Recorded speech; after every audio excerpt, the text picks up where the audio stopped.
Hi everyone, welcome back to the channel of B2E Learning. Myself Neha Agrawal and I am your biology educator. बेटा biotechnology principles and processes का steps of RDT start किया था हमने, जिसमें से ये हमने सारे स्टेप पढ़े थे कि कौन कौन से स्टेप में हमको एंड तक प्रोडक्ट बनाना है, जिसमें से we already completed this step number 1, step number 2 and step number 3। ठीक है, एक बार रिकॉल करते हैं आगे बढ़ने से पहले कि हमको ये जो पूरा प्रोसेस करना था आरडीटी का, इसमें हमने step number 1 that is isolation of DNA complete किया था। देन हमने स्टेप नंबर 2 उस डीएनए को आइसोलेट करके सीजर से कट किया था। एंड देन स्टेप नंबर 3 हमने उस फ्रेगमेंट में से अपना gene of interest gel electrophoresis से अलग किया था। ठीक है, अब स्टार्ट करते हैं बेटा, आगे बढ़ते हैं स्टेप नंबर 4 पे। नाउ स्टेप नंबर 4, देखो ये जो स्टेप नंबर 4 है ना, स्टेप नंबर 4 आपको याद होगा, दिस इज पीसीआर। पीसीआर एक टेक्निक है जिसकी फुल फॉर्म होती है polymerase chain reaction. Polymerase chain reaction, तो हमको पॉलीमरेज चेन रिएक्शन करना है। अब ये पॉलीमरेज चेन रिएक्शन देखो आप कहाँ कहाँ पढ़ते हो, एक तो आप एमबीआई में पीसीआर के बारे में पढ़ते हो डिटेल में।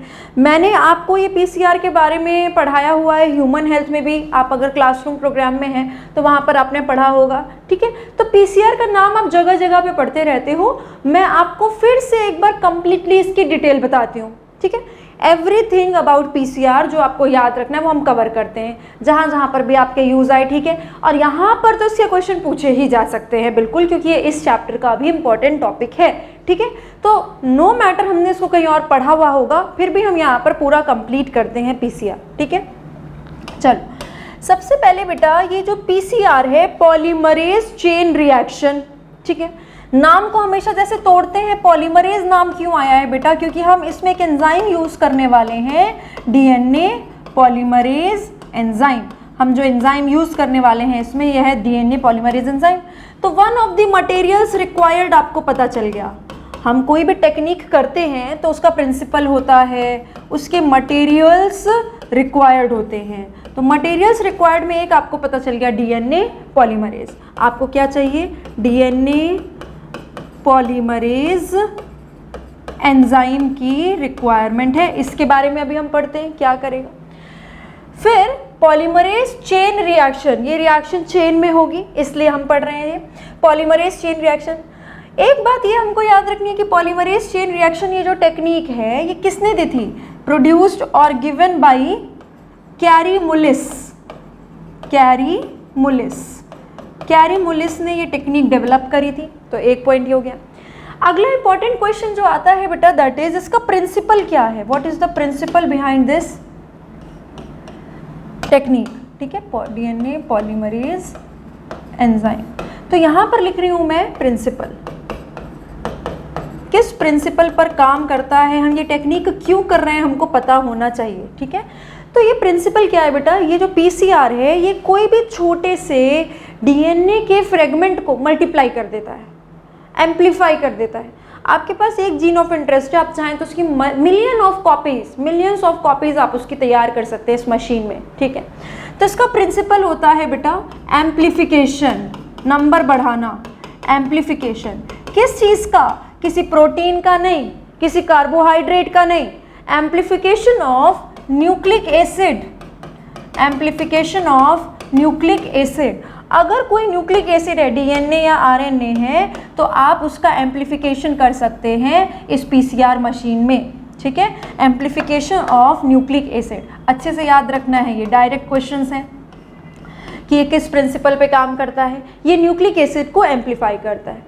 एक बेसिकली समझो करना क्या है, ये तुम्हारे पास एक डीएनए का टुकड़ा है, तुम इसकी कॉपीज बनाना चाहते हो, तो तुम करोगे क्या, स्टेप्स समझना हम कैसे करते हैं। ये सिंपल सी बात है, आपको एक टुकड़ा चाहिए होगा जिसको आपको एम्पलीफाई, भाई कोई चीज़ आप फोटोकॉपी कराने कोई पेज लेके जाते हैं तो एक पेज तो चाहिए ही ना जिसको आप फोटोकॉपी कराओगे, उसी के तो कॉपी बनवा रहे हो आप।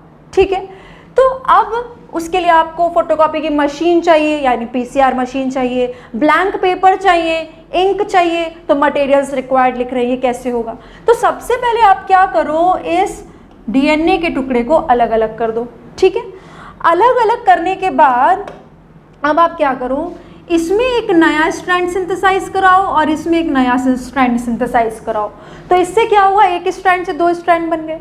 सिमिलरली फिर इस 2 स्ट्रैंड के साथ क्या करोगे, देखो फिर ये 2 स्ट्रैंड अलग अलग होंगे, ये अलग और इसका भी ये वाला अलग, और ये वाला जो था इसमें एक अलग हो गया और एक येलो वाला अलग हो गया, इसमें भी एक ये वाला पिंक वाला अलग हो गया, एक येलो वाला अलग हो गया, ठीक है। अब नया स्ट्रैंड सिंथेसाइज कराओ, ये नया स्ट्रैंड लग गया, नया स्ट्रैंड लग गया, नया स्ट्रैंड लग गया और नया स्ट्रैंड लग गया। समझ में आ रही बात? तो एक टुकड़े से 2 टुकड़ा मिला, 2 टुकड़े से 4 टुकड़े हुए, ऐसे करते करते आप इस जीन ऑफ इंटरेस्ट को देखो एम्पलीफाई करो, फिर ये चारों अलग अलग होंगे, 8 टुकड़े हो जाएंगे और 8 पे एक नया नया आके आपका स्ट्रैंड लग जाएगा डीएनए का। तो इस तरह से आपके 8 से नंबर 16 हो जाएंगे। तो ऐसे करते करते आप इसको बढ़ाते हो, ठीक है, ये हमने करना है। तो उसके लिए हमको डीएनए पॉलीमरेज एंजाइम चाहिए, और क्या चाहिए, डीएनए पॉलीमरेज एंजाइम के अलावा हमको इसमें प्राइमर चाहिए। प्राइमर अभी बताती हूँ ये सब क्या करेंगे, ठीक है। हमको क्या चाहिए, प्राइमर चाहिए, ठीक है। और हमको एक टेम्पलेट स्ट्रैंड चाहिए, ऑब्वियस सी बात है, टेम्पलेट स्ट्रैंड चाहिए। बेटा टेम्पलेट स्ट्रैंड तो क्या होता है, टेम्पलेट स्ट्रैंड ये स्ट्रैंड है, मतलब जो पेज आप फोटोकॉपी कराने के लिए लेके जा रहे हैं दैट इज द टेम्पलेट। तो आपको एक टेम्पलेट स्ट्रैंड तो चाहिए जिसकी आपको कॉपी बनानी है, ठीक है। अब वो कॉपी बनाने के लिए होता क्या है, कुछ स्टार्ट करना पड़ता है। मतलब ये स्ट्रैंड अलग जब हुए तो यहाँ पर ये लगने से पहले, ये दोनों धागा लगा, उससे पहले एक टुकड़ा आकर यहाँ पर जुड़ा और एक टुकड़ा यहाँ पर आकर जुड़ा, और इसी टुकड़े की हेल्प से एक एंजाइम लगा, यहाँ पर बेटा एक एंजाइम आकर लगा, इसको पकड़ा और इसको पकड़ा, और फिर इस एंजाइम ने क्या किया, यहाँ पर नए न्यूक्लियोटाइड जोड़ने शुरू किए और इसके साथ एक और स्ट्रैंड जुड़ गया, और इसने भी, इस एंजाइम ने क्या किया, इस हरे वाले टुकड़े से ऐसे आपका नया न्यूक्लियोटाइड जोड़ना शुरू करके एक और स्ट्रैंड बना दिया। तो 2 स्ट्रैंड थे, सिंगल सिंगल स्ट्रैंड हो गए, ये अलग हो गए पहले तो।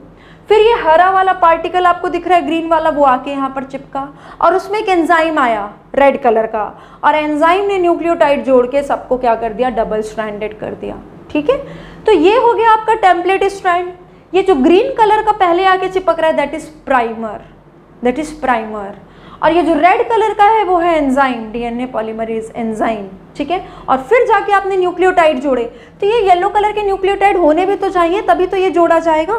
तो नेक्स्ट मटेरियल रिक्वायर्ड क्या हो गया बेटा, डीऑक्सी न्यूक्लियोटाइड्स। आप न्यूक्लियोटाइड्स होंगे तभी तो उसको जोड़ेंगे, ठीक है, डीऑक्सी न्यूक्लियोटाइड चाहिए। अब इसके बारे में एक एक करके पढ़ते हैं। सबसे पहले लेते हैं बेटा डीएनए पॉलीमरेज एंजाइम। ये जो डीएनए पॉलीमरेज एंजाइम आपको चाहिए, ये डीएनए पॉलीमरेज एंजाइम हम कहाँ से लेके आए, ये सब करने के लिए हमको 3 स्टेप जो करने थे, उसमें हम टेम्परेचर बहुत ज़्यादा बढ़ाने वाले हैं। तो अगर आप ये पीसीआर देखेंगे तो स्टेप्स ऑफ पीसीआर में क्या होता है, नेक्स्ट पेज पे लिख रही हूँ, या एक पेज पे ही कवर करते हैं, रुक जाओ। ये तो हो गया कि हम ओवरऑल करने क्या वाले हैं, ठीक है। अब मैं लिख रही हूँ आपके लिए स्टेप्स ऑफ पीसीआर। 3 स्टेप होते हैं बेटा पीसीआर में। स्टेप नंबर 1, इसकी सीक्वेंस भी पूछता है, ठीक है। Step number 1 is denaturation. Denaturation का मतलब होता है डबल स्ट्रैंडेड डीएनए को ऐसे अलग कर देना, 2 सिंगल स्ट्रैंड में कन्वर्ट कर देना। तो सबसे पहले आपको यही करना पड़ेगा, that is denaturation. Step number 1 denaturation के बाद आता है बेटा सीक्वेंस भी पूछता है, इसलिए हम सीक्वेंस के फॉर्म में ही लिख रहे हैं। स्टेप नंबर 2, स्टेप नंबर 2 में आपने क्या किया था, ये हरा हरा पार्टिकल लाके यहाँ चिपकाया था प्राइमर को। ये हरा पार्टिकल क्या है, प्राइमर। प्राइमर को लाके चिपकाना है, चिपकाने को क्या कहते हैं, अनीलिंग। तो second step is annealing, annealing, ठीक है। सेकेंड स्टेप हो गया ये आपका, चिपका दिया। फिर डीएनए पॉलीमरेज आके लगेगा और नया स्ट्रैंड बनाना शुरू करेगा, यानी एक्सटेंड करना शुरू करेगा प्राइमर को। ये आके इसी प्राइमर को एक्सटेंड करना शुरू किया है इसने, ठीक है।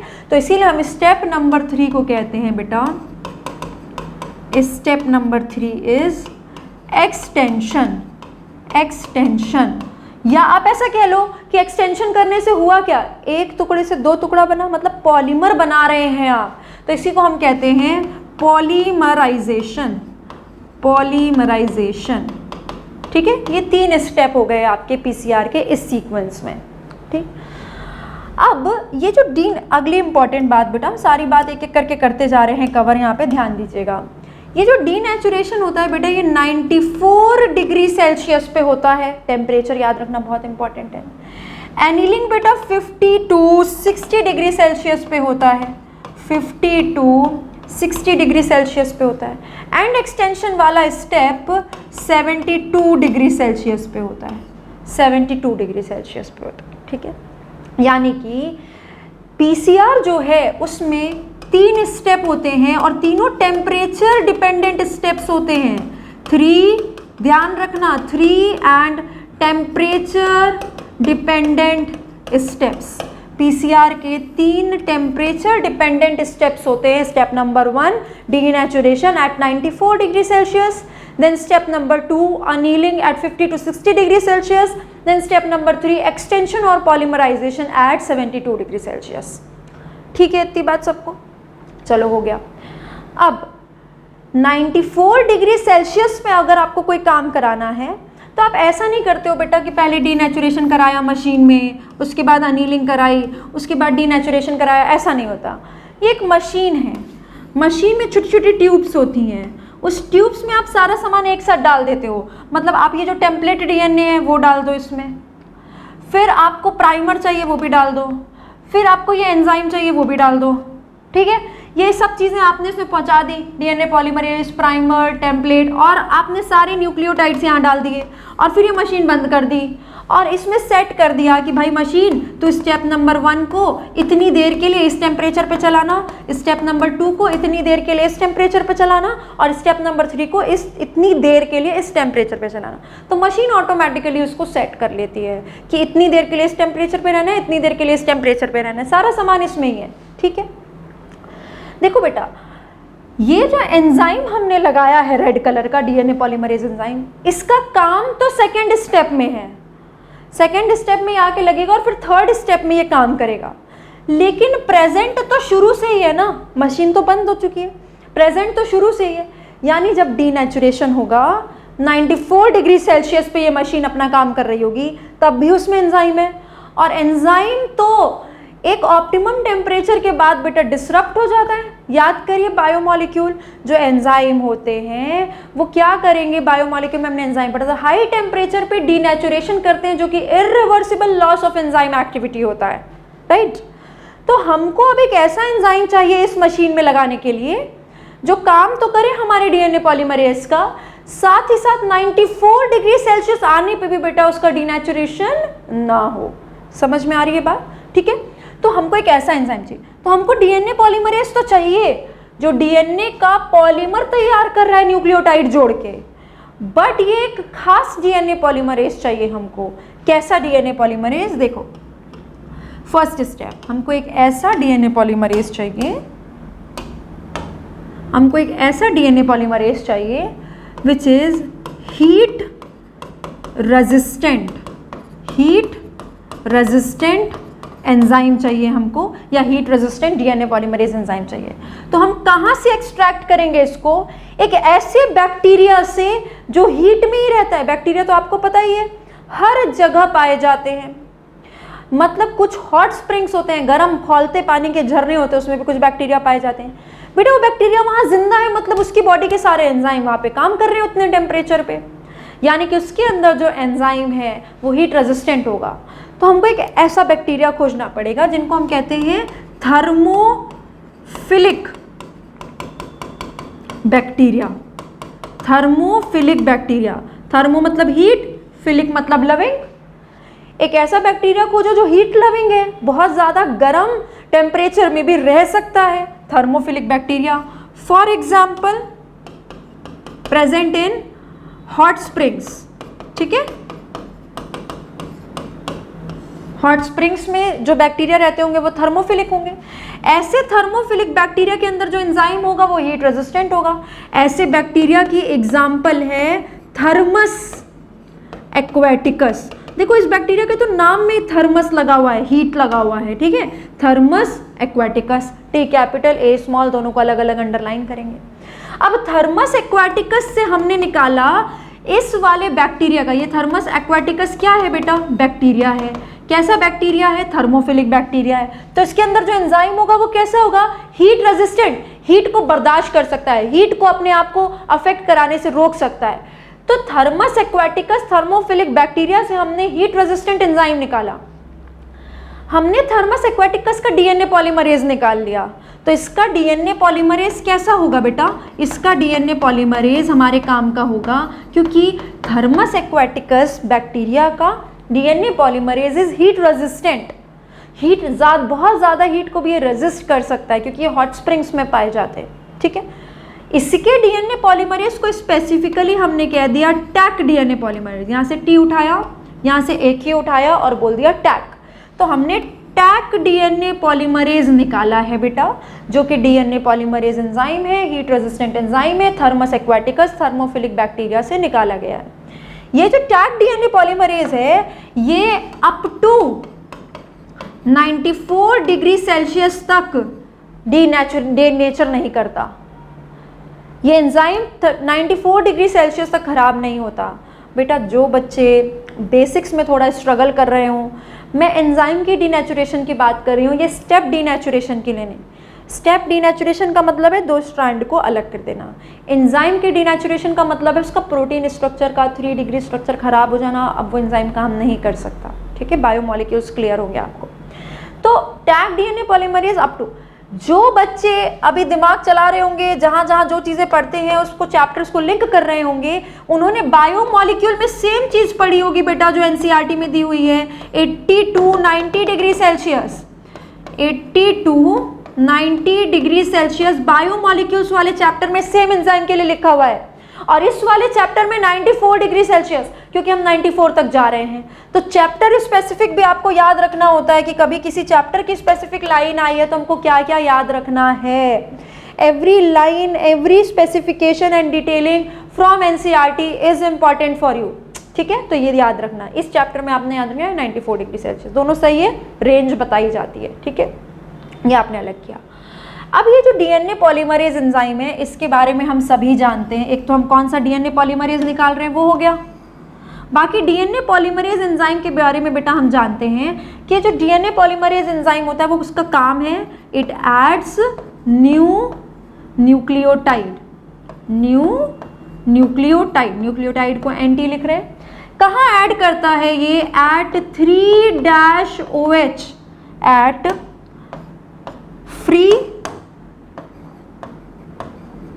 3-OH and.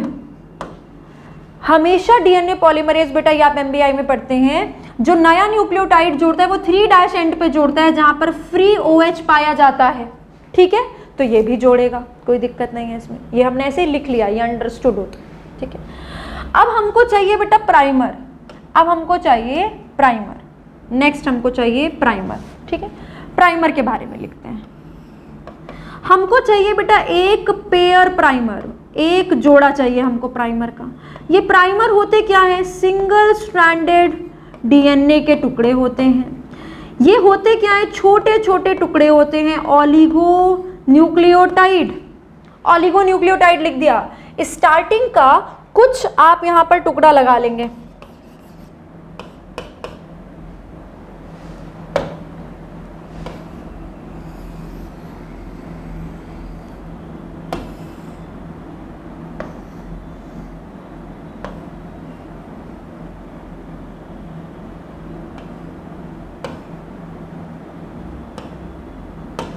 देखो आपने ये जो बेटा ग्रीन कलर का टुकड़ा लगाया है ना, यहाँ पे ये प्राइमर की बात कर रहे हैं, ये वाले प्राइमर की। ये है क्या, छोटा सा न्यूक्लियोटाइड, कुछ न्यूक्लियोटाइड जुड़े हुए हैं, तो थोड़े से 2 से 10 अगर यूनिट होंगे तो आप इसको क्या बोलेंगे, ऑलिगो।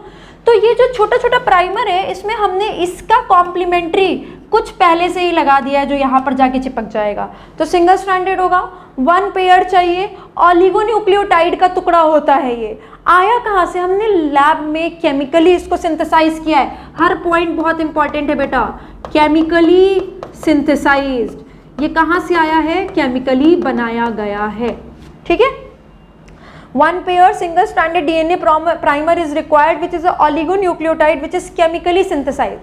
ये हमने ऐसे बनाया है बेटा कि इधर साइड पर इसका 3' फ्री है, मतलब इधर साइड पर इसका 5' है, मतलब इस वाले डीएनए का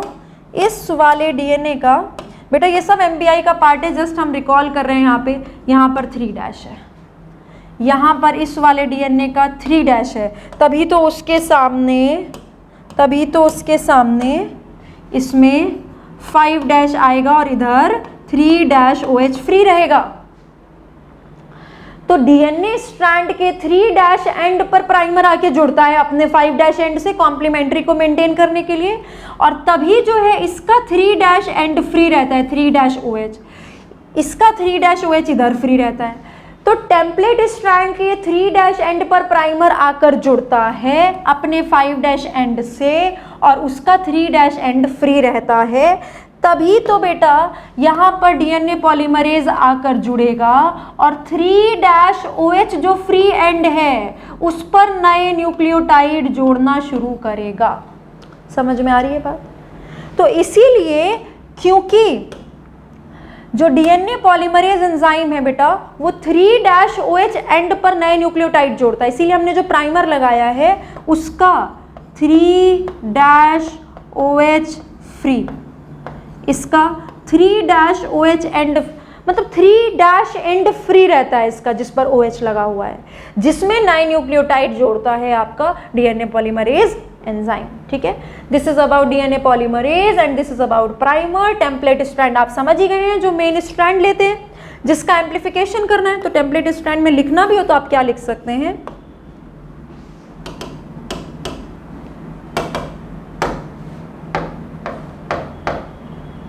टेम्पलेट स्ट्रैंड में लिखना भी हो तो क्या लिख सकते हैं, the strand of nucleic acid to be amplified. जो आपको एम्प्लीफाई करना है स्ट्रैंड, उसी को हम क्या कहते हैं बेटा, टेम्पलेट स्ट्रैंड कहते हैं। अब लास्ट आते हैं डीऑक्सीराइबोन्यूक्लियोटाइड्स, क्योंकि आपको न्यूक्लियोटाइड जोड़ने हैं और साथ में डीएनए का आप स्ट्रैंड बना रहे हैं तो वो डीऑक्सी होने चाहिए। तो ये जो डीऑक्सीराइबोन्यूक्लियोटाइड्स हैं,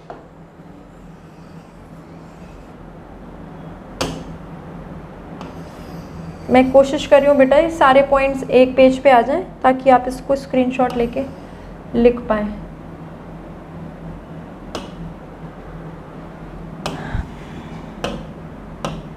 देखो अब ये जो डीऑक्सीराइबोन्यूक्लियोटाइड्स है उसके बारे में इधर लिख देती हूँ, आप वहां पर लिखना है ना। डीऑक्सीराइबोन्यूक्लियोटाइड जो 4 नंबर पे हमने लिखा है डीऑक्सी, क्यों डीऑक्सी बेटा, क्योंकि हम डीएनए का नया स्ट्रैंड बना रहे हैं। राइबो डीऑक्सी राइबो न्यूक्लियोटाइड आपको चाहिए। ठीक है, तो अब क्या क्या चाहिए होगा इसमें, आप यूज करेंगे बेटा, इसको हम लिख रहे हैं DNTPs। अब टीपी लिखने का मतलब है ट्राइफॉस्फेट। ध्यान से सुनना, सारे क्वेश्चन ठीक सॉल्व करने के लिए जरूरी नहीं है पेपर इस साल इजी आए।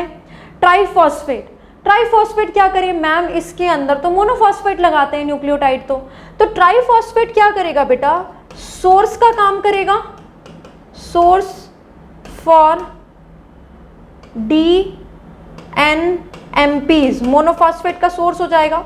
और इसमें जो 2 फॉस्फेट बचे उसको तोड़ के हम एनर्जी का भी काम ले लेंगे, तो एनर्जी सोर्स का भी काम करेगा। हम जोड़ेंगे तो मोनोफॉस्फेट, लेकिन ट्राइफॉस्फेट हम मटेरियल रिक्वायर्ड में डालेंगे, ताकि ट्राइफॉस्फेट में से डीएनए पॉलीमरेज क्या करेगा बेटा, डीएनए पॉलीमरेज एक डीएनटीपी को उठाएगा, फॉस्फेट को तोड़ के खुद एनर्जी ले लेगा और मोनोफॉस्फेट को जोड़ देगा। उसको भी तो काम करने के लिए एनर्जी चाहिए। ठीक है, तो इसीलिए आपको क्या क्या यूज करना पड़ेगा, डीऑक्सी एटीपी एडेनोसिन हो जाएगा आपका, deoxy GTP, deoxy CTP and deoxy TTP. तो आप मटेरियल रिक्वायर्ड में ये यूज करेंगे। डीएनए के अंदर एडेनिन, गुआनिन, साइटोसिन और थाइमिन होता है, उसका आपको AMP, GMP, CMP and TMP लगाना है। तो आप सोर्स में एक तो डीऑक्सी ले रहे हैं क्योंकि डीएनए है, फिर हमने 4 जो बेस होते हैं वो ले लिए, उसका मोनोफॉस्फेट हमको लगाना है यानी न्यूक्लियोटाइड लगाना है, तो हमने सोर्स में सबका ट्राइफॉस्फेट ले लिया।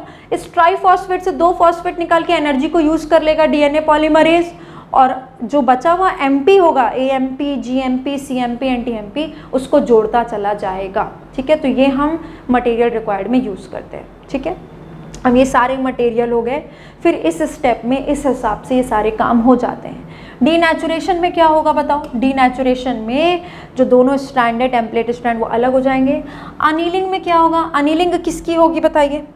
अनीलिंग होगी बेटा अनीलिंग ऑफ प्राइमर।